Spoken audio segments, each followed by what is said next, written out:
We have held that the state of Jammu and Kashmir did not retain an element of sovereignty when it joined the Union of India.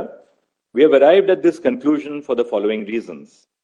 First, paragraph 8 of the instrument of accession executed by Maharaja Hari Singh provided that nothing in the instrument would affect the continuance of the sovereignty of the Maharaja in and over the state.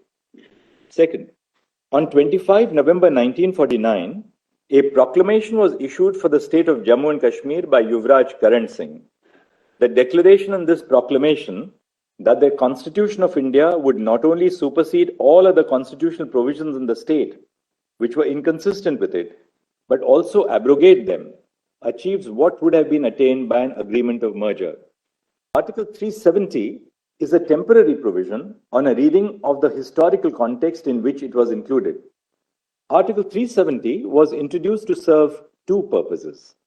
First, the transitional purpose, to provide for an interim arrangement until the Constituent Assembly of the state was formed and could take a decision on the legislative competence of the Union on matters other than the ones stipulated in the instrument of accession and ratify the Constitution.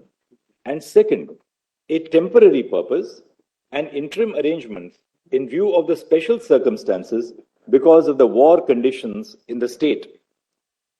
Gaps left by the non-application of some parts of the Constitution of India were filled by the Constitution of the state. After the abrogation of Article 370, as it stood before the issuance of CO 272 and CO 273, and the application of the entirety of the Constitution of India to the state, the Constitution of the state does not fulfill any purpose or serve any function. The Solicitor General stated that the statehood of Jammu and Kashmir will be restored, except for the carving out of the Union Territory of Ladakh. In view of the statement, we do not find it necessary to determine whether the reorganization of the state of Jammu and Kashmir into two Union Territories of Ladakh and Jammu and Kashmir is permissible under Article 3. However, we uphold the validity of the decision to carve out the Union Territory of Ladakh in view of Article 3A, read with Explanation 1, which permits forming a Union Territory by separation of a territory from any state. We direct that steps shall be taken by the Election Commission of India to conduct elections to the Legislative Assembly of Jammu and Kashmir, constituted under Section 14 of the Reorganization Act by 30 September 2024. Restoration of statehood shall take place at the earliest and as soon as possible.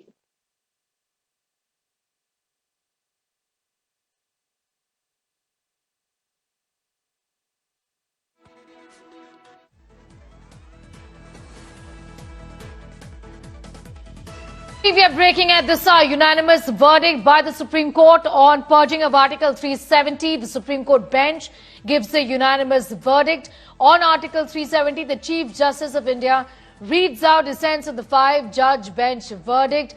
Action by the President subject to judicial scrutiny, says the court.